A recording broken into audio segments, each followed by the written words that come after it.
네, 귀한 기회 주셔서 감사합니다. 소개받은 조영길 변호사입니다. 지금 우리는 경상남도 인권조례 그리고 민주시민교육조례, 마을교육공동체조례 이런 부분들이 어떤 문제가 있는지에 대해서 좀 이렇게 발제 요청을 받았습니다. 그런데 이제 제 내용을 보면은 해당 조례의 구체적인 조항들에 대한 언급이 거의 되지 않고 있습니다. 그 이유가 있습니다. 왜냐하면은 이 조례들은 이래 보면은 이 조례들 내용만으로는 이 조례의 문제점이 전혀 나타나 있지 않습니다. 특히 경남 인권조례는 보면 도지사가 인권계획 만들어서 시행해라 이게 있고, 또 경상남도의 인권위원회를 만들어서 시행해라, 그 다음에 인권센터 만들어라, 그리고 교육해라, 이 네 가지 있어요. 그 경남상도 인권조례의 문제점이 이 조례에서 아무리 찾으려고 해도 나오지 않습니다. 어디를 봐야 하냐면 2조를 봐야 합니다. 2조를 보면은 이렇게 돼 있습니다. 이 법에서의 인권이란 대한민국 법률에서 보장하거나 대한민국이 가입 비준한 인권조약이나 국제관습법 인정하는 자유와 권리를 말한다. 요 조항에 사실은 우리가 문제 삼는 조항이 다 숨어져 있습니다. 그래서 이 조항을 인용하고 있기 때문에 다 모든 조례들이 이 인권 개념을 가져오면 이 인권 개념에 들어와 있는 아까 김재현 교수가 얘기한 수많은 위험한 내용들이 다 쏟아져 들어오는 통로가 됩니다. 그래서 부득이 여기서 말하는 인권이 오염돼 있다는 얘기를 하지 않을 수가 없습니다. 그리고 여기서 말하고 있는 우리나라 헌법까지는 오염이 안 됐는데 법률이 오염됐어요. 국가인권위원회법이라는 법률이 오염됐고, 그 다음에 국제인권권 규범 중에서 소위 욕 야카르타 원칙이라고 하는 세계적인 차별금지법 조항이 오염됐습니다. 그래서 이 국가인권위원회법과 욕 야카르타 원칙이 인권 세계에, 인권법 세계에 나타나기 전까지는 인권이 다 정상적으로 작동했습니다. 근데 이 두 가지가 들어오면서 그동안에 있는 인권기구와 인권법률들이 전부 동성애 성전환, 조기 성행위, 낙태, 우리가 전통적으로 반대해오던 그 모든 것을 정당화하고 반대를 못하게 하는 이른바 성혁명 독재 교육이 시행되면서 각국이 급속도로 특히 미래 세대들의 영혼과 육체와 가정과 사회가 다 망가져가는 놀라운 지금 문제가 생기고 있는 것입니다. 첫 번째 저희가 말씀드린 것은 조례가 없으면, 인권 조례가 없으면 인권을 어떻게 보장하냐 이런 건데요. 이 문제되는 인권 조례가 들어와서 더 인권이 파괴되고 있습니다. 그럼 이 인권 조례 있기 전에 뭘로 인권 보장했냐? 우리나라 헌법으로 보장했습니다. 그리고 헌법을 구현하는 각종 정상적 법률들이 많아요. 그러니까 이 조례 없어지면 누가 지키랴 이게 아닙니다. 이 조례 없어지면 헌법과 정상법률이 지킨다. 그러면 우리는 뭘 하고 있는 거냐? 지금 성혁명 성독재 교육에 이용되고 있는 일부 오염된 조례들만 이 암세포 도려내듯 싹 다려내면 정상으로 돌아온다. 그러니 이 조례 다 폐지하면 그 문제되는 것만 삭제하면 되지 않냐라는 거, 진짜 그게 위험하다는 걸 말씀을 드립니다. 왜냐하면 우리 경상남도가 전국에서 가장 처음으로 가장 많은 인원들이 나타나서 인권조례 폐지하라는 시위와 규탄이 이어졌습니다. 몇 년 전에. 지금 지방에서 3만 명 이상 모여가지고 여기 이렇게 한 데가 전국에서 경상남도 뿐이에요. 그래서 이런 폐지되는 줄 알았는데 이게 성적 지향 조항 하나 싹 빼는 조항으로 해서 다 남았어요. 그러면 성적 지향 차별금지 조항만 빼내면 없어지는 거냐? 안 없어져요. 왜냐하면 2조가 있기 때문에. 2조에 있는 법률을 쫓아 올라가면 국가인권위원회법의 성적 지향 차별금지가 타고 내려옵니다. 그러니 사실은 없앴다고 하더라도 전혀 살아있는 꼴이 되는 것이에요.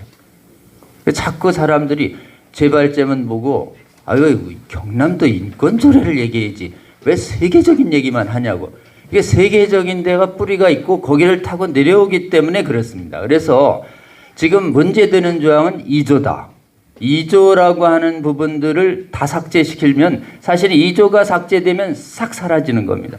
그렇기 때문에 사실은 지금 우리 전국에 있는 자치단체의 인권조례들은 두 가지가 없어지기 전에 인권조례가 만들어진다. 국가인권위법에 성적지향 차별금지 조항이 없어지거나 또는 욕야카르타 원칙 조금 이따 보시면은 국가인권위원회에서 국제인권 규정으로 인정합니다. 욕야카르타 원칙을 국제인권으로 인정한다라고 하는 부분을 32페이지 제발제문 한번 보시겠어요? 32페이지 제발제문의 중간지역 보면 국가인권위원회도 2009년 8월 25일에 사건에서 욕야카르타 원칙을 뭐라고 얘기했냐? 성적지향 성별 장기 정체성 인권 보장을 위한 국제 기준으로 인정을 했습니다. 그러니까 욕야카르타 원칙까지 같이 들어오는 거예요. 2조가 남아 있으면 2조를 없앤다. 싹 없어지게 되는 거죠. 그렇기 때문에 사실은 지금 국가인권위법과 욕야카르타 원칙이 없어지기 전까지 이 부분들을 엄밀히 차단하는 이 성혁명 교육을 절대로 안 하겠다라고 하는 이 결의를 한 게 우리나라에서 세계 처음으로 모범적으로 나타난 게 작년 12월 24일에 국가교육위원회와 교육부 장관이 우리나라 교육에 있어서는 성혁명 교육, 차별금지 교육을 하지 않겠다라는 놀라운 결의를 합니다. 그렇게 아주 딱 못 박지 않는 한은 삭제하는 것이 가장 상책이다. 왜 그런지 오늘 좀 말씀을 드립니다. 첫 번째 다시 말씀드립니다만은 이 조항들 없어도 정상적인 헌법과 각종 구현조례에 의해서 인권이 정상적으로 보장받고 이 조항들 때문에 성혁명 독재가 시행되면서 우리 아이들의 미래가 망가지고 있는 것이다. 그러니 제가 보기엔 이 조례 없어진다 하더라도 인권 보장에 대한 우려는 없다. 이 말씀을 좀 먼저 말씀을 좀 드립니다. 그리고 우리나라에 이제 이 이른바 이 성적지향 차별금지 문구 또는 성혁명 구현 고례 이 부분이 도입된 게 2001년이었고요. 2001년에 도입될 때 실체를 설명하지 않습니다. 실체가 뭐냐? 그냥 인권조례를 어떻게 생각하세요? 이러면 대부분 다 지금 뭐 차별 없는 세상 만드는데 어떻게 생각하십니까? 이러면 대부분 동의합니다. 근데 이게 아까 얘기한 김지영 교수님처럼 이게 들어오면은 동성애 해약 반대 못하고 반대하면은 인권 침해로 몰립니다. 또는 성전환 반대 못하고 성전환자 지금 되었다고 주장하는 자가 하체에 남자 외성기를 머저시 유지하고 있는데 여성 전용 화장실, 목욕탕, 찜질방 막 돌아다니는 거 못 막는 법인데 지지하십니까? 이러면 대개는 반대하거든요. 그러니까 이게 겉모습만 보면 지지하게 돼 있고 실체를 내용을 얘기하면 전부 여론들의 이 절반대로 이렇게 과반이 반대로 나옵니다. 그러니까 사실 우리가 입 아프게 시간을 내서 이 법의 실체는 이런 것이에요. 얘기해 주지 않으면 대부분의 사람들 그 간단하게 그럼 속아요. 어차피 제가 보기에는 정확하게 얘기하기 위해서 어느 정도 얘기할 수밖에 없는. 근데 정확하게 이렇게 동성애, 성전환, 조기성행위, 낙태 자기들이 뭐 해악을 알고도 성인이 하겠다면 뭐가 말리겠습니까? 근데 문제는 우리는 반대한다라고 얘기한 사람을 다 인권 침해범으로 몰아요. 찬반의 자유가 보장되지 않습니다. 이 조항은. 이건 완전 독재 조항이에요. 이 독재이기 때문에 사실은 완전히 사회가 이 조례가 도입되고 이 법이 도입된 나라일수록 동성애, 성전환, 조기성행위가 특히 미래 세대로 만연되면서 사회를 망가뜨려 가고 있는 것이에요. 그러니까 이런 실체를 정확하게 알고 제정했냐 국가인권위법이 2001년도에. 그렇지 않습니다. 그냥 동성애자 커밍아웃한 홍목 탤런트가 이제 커밍아웃 했다고 직장을 잃었으니 직장은 보호해 주지 되지 않겠습니까? 그 정도로 알고 얘기했지. 이 법을 제정하면 이 법에 대해서 반대조차 못하는 것이다 라고 하는 내용이 전혀 알려지지 않았어요.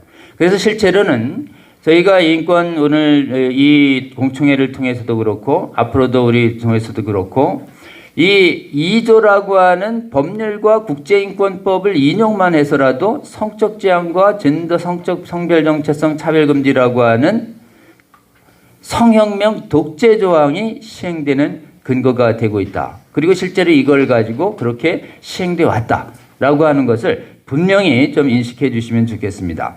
이걸 제가 좀 문헌적으로 조금 마지막으로 설명드립니다. 31페이지에 보면은 원래 욕야카르타 원칙의 원래 명칭이 있습니다. 라는 조항이 있습니다. 인권은 도덕을 넘어설 수 없다. 이 도덕을 넘어설 수 없다는 조항을 싹 빼버리니까 어떻게 되느냐? 성도덕이 다 붕괴되는 거예요. 그러니까 포괄적 차별금지법의 핵심 내용과 이 성혁명 조례의 핵심 내용은 뭐냐? 우리의 건전한 성도덕을 다 파괴합니다. 성도덕은 뭐냐 하면 해로운 걸 금지하는 윤리와 도덕이 있어요. 동성애가 해롭거든요. 성전환이 해롭고 어렸을 때부터 유치원부터 어린애들이 성에 중독되는 이 조기 성행위가 해롭고 낙태도 해롭거든요. 이걸 전부 다 생명윤리와 성윤리로 사회가 억제하고 있는데 윤리를 파괴해버리니까 완전히 윤리가 없어진 만연한 그냥 문란한 이 지금 행위들을 정당화하는 법률로 이렇게 변화된 것이다. 이렇게 보시고요. 따라서 지금 이 인권조례라는 이름하에 윤리가 완전히 파괴되는 방자한 생명윤리 침해 행위와 성윤리 침해 행위가 만연한 세상에서 가장 강력한 백신은 뭐냐? 윤리조례입니다. 인권조례가 아니에요. 윤리조례를 만들어 주셔야 됩니다. 건전한 성윤리조례를 만들면 이 외부와 국제가 오염된 걸 상당히 막아낼 수 있어요. 그래서 윤리증진조례를 만드세요. 인권증진조례 만들었다. 그러면 동성애 증진이에요. 조기성애 증진이고 성전환 증진이고 낙태 증진이라고요. 그러니까 오히려 성윤리 증진조례를 건전한 윤리조례를 만들어 주시기를 부탁을 드립니다. 그 다음에 34페이지요. 이 차별금지 사유가 정당한 차별금지 사유가 유엔에도 있고 우리 헌법에도 있어요. 성별, 종교, 사회, 신분, 정치, 사회, 문화 이런 것들이요. 근데 이게 정당한 차별금지 사유는 선택하기 어려운 상태나 내부의 신념입니다. 종교라든지 사상. 근데 외부의 선택권 있는 행동은 못 들어와요. 근데 성적 지향과 젠더 정체성은 선택권 있는 동성 성행위와 선택권 있는 성전환 행위를 들어오기 때문에 정당한 차별금지 사유가 절대 안 된다. 36페이지에 보시면 여러분이 꼭 보셔야 될 게 여러분이 좋아한 경상남도 인권조례는 이 보고서를 따라가게 돼 있습니다. 어떤 보고서냐? 이 36페이지에 밑에서 둘, 넷, 여섯째 줄이 있는 국가인권의 두 차례 보고서입니다. 국가인권의 두 차례 보고서는 이걸 인권 침해로 봐요. 뭘 보냐? 보시죠. 동성애가 비정상이다 상담. 이성애가 정상이다. 동성애는 윤리적 문제가 있다. 남녀가 하는 것이 요 정도로 얘기해도 전부 인권 침해로 보는 거예요. 그러니까 여러분이 제정한 인권조례를 악용하면 이런 표현도 못하는 동성애 성전환 조기성행위 낙태를 조금도 비난 못하게 하는 엄격한 성독재 사회가 온다. 왜? 요 국가인권의 보고서가 여러분이 제정한 조례 2조를 타고 여러분이 조례 현장에 내려오기 때문에 그렇습니다. 이렇게 특정한 선택 행동 있는 행동은 찬반의 자유를 보장해야지 이걸 국가가 동성애 등을 정당화하기만 하고 반대를 못하게 하는 이 신사회주의적 전체주의적 독재예요. 이 법이 제일 문제법이 성혁명 독재법이고 신사회주의 독재법입니다. 네오 막시즘에서 비롯된 신사회주의 독재법이기 때문에 실질적으로는 자유민주주의를 파괴합니다. 나중에 이제 제가 1분밖에 남지 않았는데요. 44페이지를 하나 말씀드리고 오늘 교육계에서들이 열심히 알려서 이 포괄적 성교육이 우리나라에 시행되는 거를 막 얘기했더니 우리나라 국가교육위원회에서 실태를 알았어요. 그래가지고 이번에 교육과정 개시할 때 성혁명 용어를 다 삭제하면서 뭘 삭제했냐? 성적 자기결정권 안에서 조기 성행위와 성전환자가 발생하지 않도록 안내하라라고 하는 45페이지에 보면 12.14 결의를 만들어냅니다. 다음 주시면 교육에서 성적 자기결정권 설명할 때 조기 성행위가 발생하지 않고 그 다음에 성전환 행위 등이 발생하지 않도록 하라. 엄청난 성혁명 배제 결정을 해냅니다. 그리고 그 소위가 그 전교조 출신 교육감 두 분이 있는 소위에서 그분들도 양심상 이걸 동의했어요. 기적이 발생합니다. 그래가지고 12.22일에 이조 장관이 확정한 고시 안에는 보시면 여기 중등보건과 고등보건 안에 성적 자기결정권 안에 다른 의미 해석이 안 되도록 성형명 들어가지 않도록 교육 잘해라. 그 다음에 에이즈 예방교육도 해라. 조기임신 교육도 해라. 46페이지 위에서 셋째 줄 보세요. 이렇게 포괄적 성교육을 하지 말라고 하는 교육기관의 결정을 한 나라는 전 세계에서 우리나라뿐입니다. 자, 그러면 이제 국교의 결정문과 교육부 장관의 고시와 우리의 도조례는 어떤 관계가 있냐? 저거는 전국의 교육을 지침하는 것이고 우리는 도이기 때문에 사실은 조례 위상상 우리 조례의 내용이 국가교육의 이 국가 개정교육고시를 위반할 수 없게 되어 있습니다. 그럼 이제 실제로 우리 도조례가 시행된 후에 구체적인 현장 조사를 통해서 과연 우리 경상남도 안에서 포괄적 성교육과 차별금지법 교육이 시행되고 있는지를 실태 조사를 해보세요. 수없이 행해졌습니다. 그렇기 때문에 사실은 다 뭐로 여러분들이 지금 도조례를 가지고 마구 시행하고 있는 거예요. 애들의 영혼을 죽이고 있습니다. 그러니 해결책은 뭔가요? 일부 빼서 안 됩니다. 빼서 안 된다는 걸 여러분들이 2003년 전에 뺀 후에도 없어졌는지 한번 보세요. 똑같이 합니다. 해결책이 유일합니다. 우리나라 국가인권의 법률과 욕야카르타 원칙을 배제하겠다고 하는 우리나라 최고 법률의 결단이 있기 전까지는 인권이라는 이름하여 모든 조례는 안 만드는 것이 최상책이다. 그리고 12월 24일에 있던 개정교육과정 고시, 12월 14일에 있던 국가교육위원회 성형명 배제 결정 결의, 그게 굉장히 깨어난 우리나라의 정책 결정자들의 결단이기 때문에 그 결정을 충실히 따르는 것이 가장 안전한 방법이다. 이 말씀 드리도록 오늘 발제 마치겠습니다. 감사합니다.